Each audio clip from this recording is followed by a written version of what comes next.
Inilah laki-laki yang harus kita baiat menjadi pemimpin umat di akhir zaman. Sehingga mereka mendatangi laki-laki ini di antara Hajar Aswad dan Maqam Ibrahim di depan pintu Multazam. Mereka meminta laki-laki ini mengulurkan tangannya agar dibaiat menjadi pemimpin umat di akhir zaman. Tetapi laki-laki ini dengan keras menolak. Mengapa? Ada beberapa analisa. Satu, karena laki-laki ini benar-benar orang beriman, dan ciri orang yang benar imannya tidak punya ambisi kepemimpinan, sehingga dia menolak.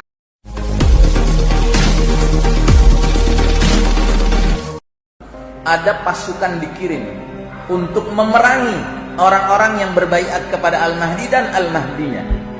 Tetapi takdir Allah, ketika pasukan ini melewati suatu tempat antara Mekah dan Madinah, Al-Baida, gurun pasir antara Mekah dan Madinah, dalam hadis yang lain disebutkan mencakup wilayah Zulhulaifah, tempat di mana orang miqat, ya, memakai ihram.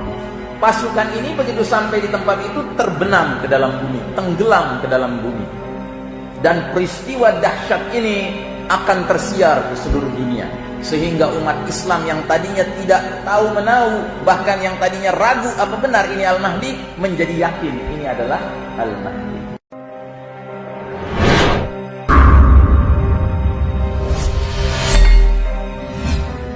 Peristiwa-peristiwa yang menyertai saat tampilnya Al-Mahdi. Ada beberapa poin. Satu, akan ada perselisihan atau social chaos, social political chaos, kekacauan sosial politik saat wafatnya seorang pemimpin.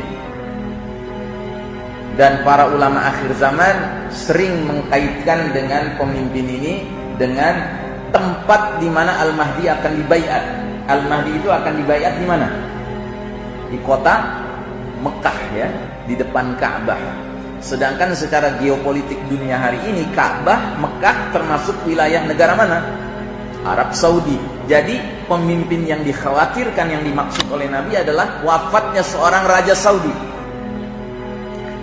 Yang kedua, dalam kondisi chaos seperti itu, seorang ahli Madinah lari menuju ke Mekah, mencari perlindungan dan keamanan di Ka'bah. Lalu yang ketiga, laki-laki ini didatangi oleh sejumlah orang yang kata Nabi jumlahnya semisal pasukan perang Badar, kira-kira 313 orang. Dan orang-orang ini semua sepakat, inilah laki-laki yang harus kita baiat menjadi pemimpin umat di akhir zaman. Sehingga mereka mendatangi laki-laki ini di antara Hajar Aswad dan Maqam Ibrahim di depan pintu Multazam. Mereka meminta laki-laki ini mengulurkan tangannya agar dibaiat menjadi pemimpin umat di akhir zaman. Tetapi laki-laki ini dengan keras menolak. Mengapa?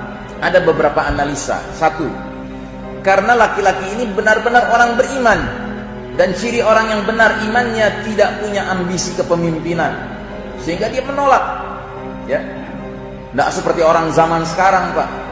Nggak layak jadi pemimpin juga wajahnya muncul di semua tiang listrik. Nah, Al-Mahdi adalah orang beriman yang sebenarnya. Walaupun sudah ada sejumlah orang yang memaksa dia menjadi pemimpin, dia menolak.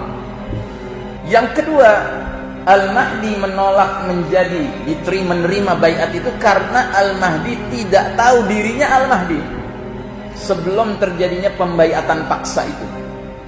Dia tidak tahu menahu. Mengapa demikian skenario Allah? Karena Allah ingin memelihara Al-Mahdi. Bila mana Al-Mahdi sudah tahu siapa dirinya, jauh-jauh hari sebelumnya, bisa-bisa bocor kepada musuh-musuh Islam yang akan berusaha membunuhnya. Tapi dengan dia tidak tahu menahu, bagaimana musuh bisa tahu? Sedangkan dianya sendiri tidak tahu menahu. Lalu bagaimana 313 orang itu bisa tahu? Itu adalah kehendak Allah. Kita tidak tahu siapa 313 orang ini, tapi dalam sebuah hadis riwayat Al-Hakim dikatakan mereka merupakan yarda anhum sakinus samai was sakinul ard. Penghuni langit dan penghuni bumi senang kepada 313 orang ini. Entah siapa mereka. Nah, jadi laki-laki ini tidak siap, dia menolak, ya. Tetapi mereka juga tidak kalah galaknya, sampai mereka 313 orang ini mengeluarkan ancaman, jika engkau tidak menerima baiat ini, kami pukul tengkukmu, maksudnya kami bunuh kamu. Akhirnya yubayi'unahu wa huwa karihun, mereka membaiatnya padahal laki-laki ini tidak menyukainya. Nah, setelah dibaiat, malam harinya Allah Ta'ala melakukan sesuatu kepada laki-laki ini. Dikatakan dalam hadisnya, Al-Mahdiyyu minna ahlal baiti yuslihuhullahu fi laylah. Al-Mahdi itu dari keturunanku ahlul bait yang Allah islah, perbaiki dalam satu malam. Jadi setelah malam itu tiba-tiba dia muncul sebagai pemimpin yang siap. Jadi Al-Mahdi tidak perlu ikut lemhanas, tidak perlu ikut training, tidak perlu ikut daurah, nggak perlu ikut ISQ, nggak perlu. Ya. Al-Mahdi itu dipersiapkan langsung oleh Allah Ta'ala. Nah, setelah itu dari arah utara, dari Syam itu wilayah yang sekarang terdiri dari Suriah, Palestina, Jordan, dan Lebanon. Ada pasukan dikirim untuk memerangi orang-orang yang berbaiat kepada Al-Mahdi dan Al-Mahdinya. Tetapi takdir Allah, ketika pasukan ini melewati suatu tempat antara Mekah dan Madinah, Al-Baida, gurun pasir antara Mekah dan Madinah, dalam hadis yang lain disebutkan mencakup wilayah Zulhulaifah, tempat di mana orang miqat, ya, memakai ihram. Pasukan ini begitu sampai di tempat itu terbenam ke dalam bumi, tenggelam ke dalam bumi. Dan peristiwa dahsyat ini akan tersiar ke seluruh dunia, sehingga umat Islam yang tadinya tidak tahu menahu, bahkan yang tadinya ragu apa benar ini Al-Mahdi, menjadi yakin ini adalah Al-Mahdi.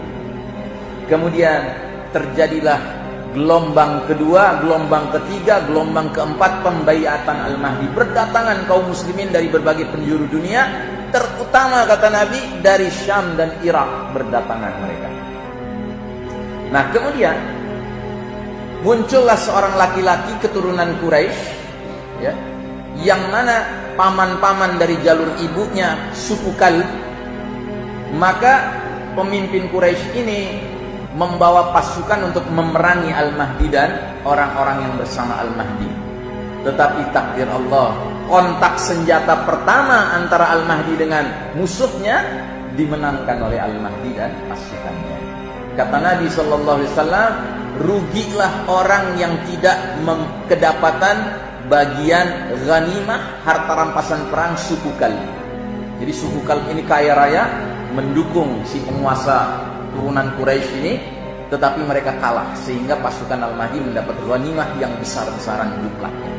Baik, kemudian catatan yang ke-8, pasukan pendukung Al-Mahdi salah satu cirinya mengibarkan rayatus sud, bendera berwarna hitam. Kita lihat hadisnya. Yakunu ikhtilafun 'inda mauti khalifah, fayakhruju rajulun min ahli al-madinati hariban ila Makkah. Ya. Akan terjadi perselisihan saat matinya seorang khalifah. Lalu seorang laki-laki ahlul Madinah akan keluar dari Madinah pergi menuju Makkah. Kemudian beberapa orang dari Makkah mendatangi laki-laki ini. Mereka memaksanya keluar dari dalam rumah meskipun laki-laki ini tidak menginginkannya. Orang-orang itu kemudian membaiatnya di suatu tempat antara Hajar Aswad dan Maqam Ibrahim. Jadi di sini, ya, di depan pintu Multazam antara Hajar Aswad dan Maqam Ibrahim.